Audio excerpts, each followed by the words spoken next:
1,000 days, 1,000 days ago, I left my full-time role. My full-time role without a plan. I left it. I couldn't be in that role anymore. The business was great. My colleagues were great. However, there was a significant gap between where I was, where I knew this role was taking me, versus where I believed deep down my purpose was as well. There was a gap. So I left. And here we are, as I mentioned on my Instagram reel, 13 failed businesses, 3 part-time jobs, and 2 side hustles later, we are here 1,000 days to the day, ladies and gentlemen. I'm sat here talking to you about the journey that I've been on. There's 3 key points I want to talk about, and I'll probably elaborate a little bit more about this journey as I go.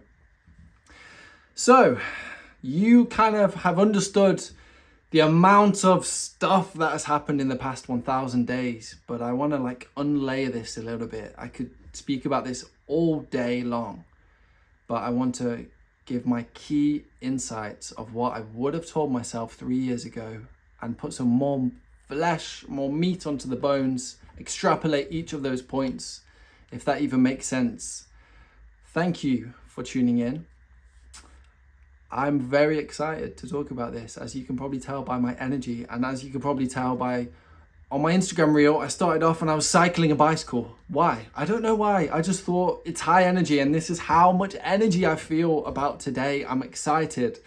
This was the day I decided to meet freedom head on. I didn't know what my plan was, but I did know where I was required me to take a massive decision, which was kind of on paper ridiculous. I had no plan. I had a house, I had a mortgage, I had bills to pay. But regardless, I had confidence and self-belief in myself that I could make it. If I can just make this month's payments, that became a thing. It did. And throughout that, I trusted in God each and every day that He would provide, that He would open the right doors, that He would close the doors that weren't relevant. I guess 13 failed businesses worth of doors, plus thousands of thoughts that never even turned into businesses, right? So the 3 things I would have told myself. The first one is following your gut will be the best thing you ever do. You're scared. I didn't have a plan. The worst thing I could do would not to listen to myself, to others, and to God. So going back to myself of 3 years ago, so that's over 1,000 days, because 1,000 days is 730, around about 1,095 days. So if I'm talking to myself 3 years ago, this is 3 months before. I was still in my job. I hadn't made that decision yet to quit, but I knew my energy was dropping each and every single day. I could feel it. I felt my energy disappearing. So I'm just this first point is reaffirming the decision that I made. Following your gut will be the best thing you ever did. And this is why I want to turn it on yourself, to the viewer, to the listener. Just take stock of where you're at. I'm slowing things down because it requires you to think.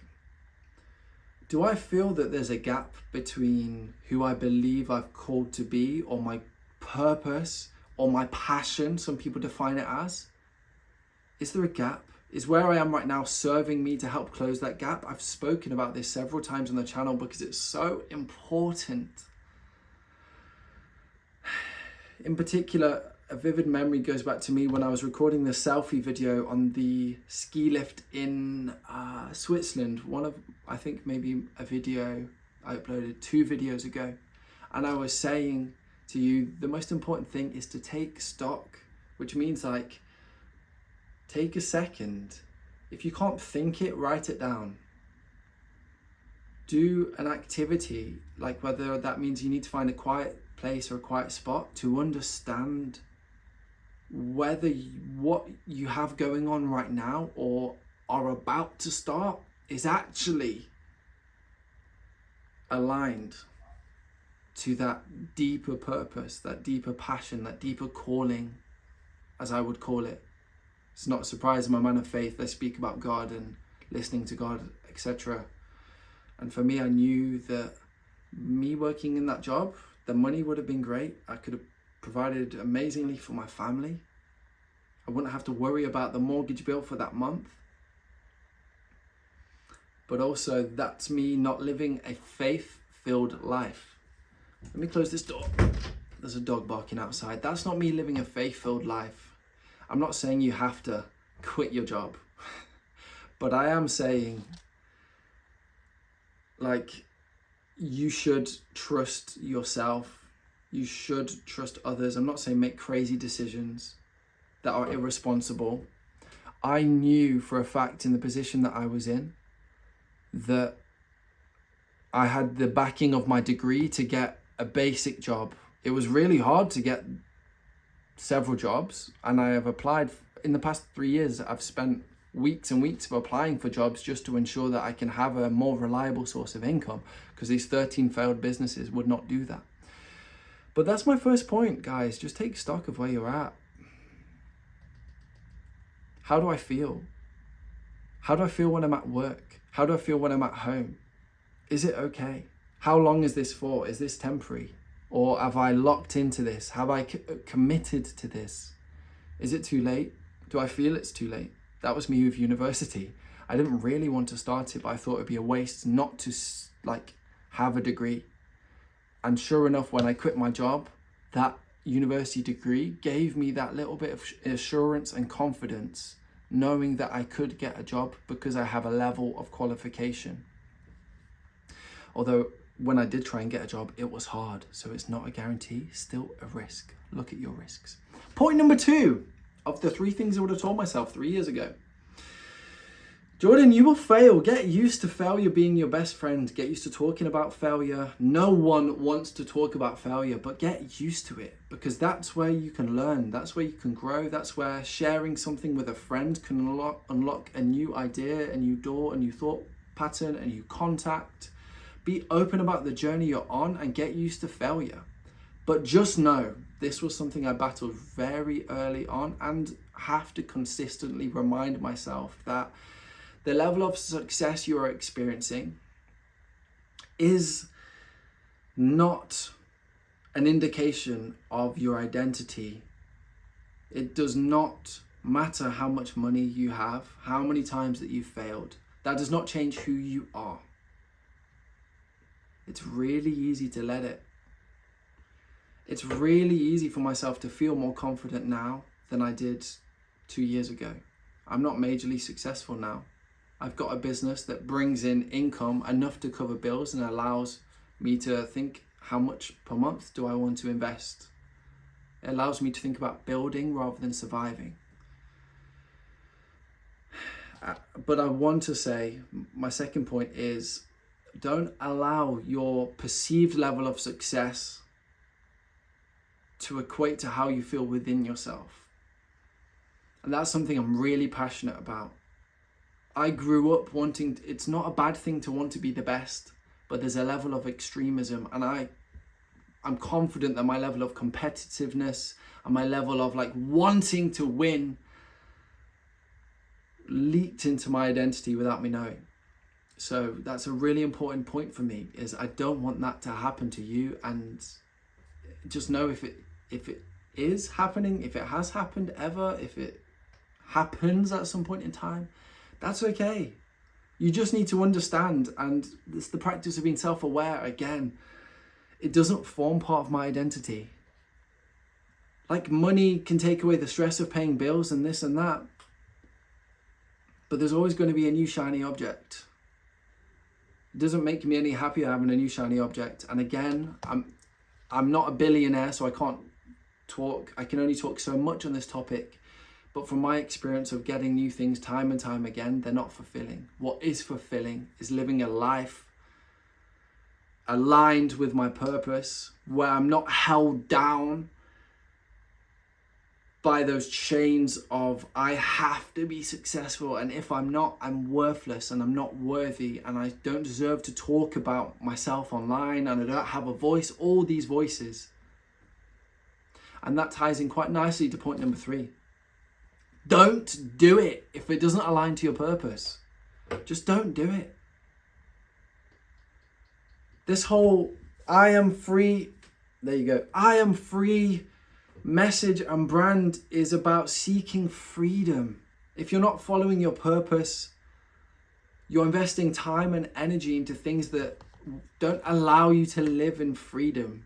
I'm not saying I've made it. I'm not saying on the back of, there's 2 t-shirts. This is a slight segue. There's 2 t-shirts, right? 2 messages. One is, it's for freedom that Christ has set us free.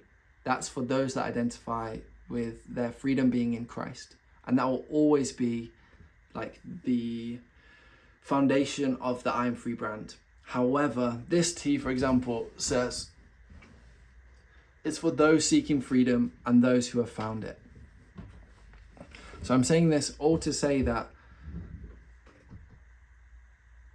pursue freedom first. And I'm not saying I am the one that has found freedom, as it says on my t-shirt. I'm continually seeking freedom. To be honest, I think the logo just sounded cool, the slogan, for those seeking freedom and those who have found it. Yes, I find freedom in Christ, but I'm seeking freedom every single day in everything that I do, in the life that I live. Hopefully that makes sense. That's number 3. So, where are we right now? I guess the end of the 3 years, 1,000 days today. A ton of failure under the wings. One thing that never changed was my level of self-confidence and self-belief that it was going to happen. That if I keep consistently connecting with those that have made it or are successful, if I keep trying to do every single thing each and every day to be better, to grow. Again, I've missed a whole lot of days. There's a whole lot of days that I struggled to get out of bed. Even yesterday, I just felt meh. I felt like in my mind I was trudging through mud. I'm not selling this story of the 1,000 days I've been perfect. I've turned my life around through being perfect. No, I've been human. I've grown in self-awareness. I started therapy 8 months ago not because I had like anything traumatic or anything like massive going on, or not because I had something really specific I wanted to work through, because I wanted to be a human that was self-aware. I wanted to unlock my mind and any chains of restriction. And again, therapy is often something that comes with privilege, having had some money to invest, because it can be really expensive. But I found a charity that gave it to me cheaper, because 8 months ago, I was working a part-time job and like things weren't in the same place as they are today. But I'm saying this to say, alongside therapy, I signed up to the gym. I set myself a routine of waking up early. Naturally, over time, in going to the gym, it then made me want to eat healthy. In eating healthy, it made me want to make sure I'm hydrated. I don't even drink out of this bottle, but I like it. I brought it into the garden room today because I thought 700 ml, it's pretty big. Make sure I finish all of that. It's like over time, as you suddenly push one domino, the rest of them start to fall, and it becomes a whole lot easier to live a life that's healthier for you as an individual. And when you are healthier as an individual, you show up better in your relationships, in your friendships, in your marriage. I've not had children, but I assume it translates into those relationships too. The pursuit of growth and the pursuit of freedom, all being fueled by that self-belief that I can do it, all fueled by my deeper calling of who I believe God has called me to be. And I know that God literally isn't going to fail me on that pursuit to my journey. It's not going to happen. It's never has happened. And the past 3 years are a continual reminder to myself that it's not going to happen in the future. So yeah, that's been the 1000 days update video. Feel free to follow along on Instagram. I'm uploading a lot more frequently on there. A lot of things to do with freedom, a lot of trips or memories that I've been on, a lot of traveling at the moment, but I'm going to branch out in terms of the type of content I make. But yeah, 1000 days, 4 figures worth of days, worth of pursuing freedom. I'm Free wasn't born 1000 days ago. And here we are. One decision at a time.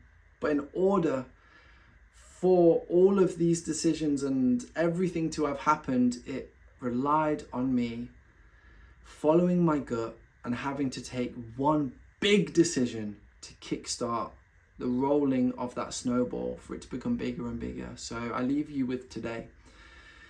Is there any big decisions that you need to make that rely on you following your gut, that are scary, that may or may not perhaps be the unlock to a more free lived life? I don't know. Ask yourself. Take care.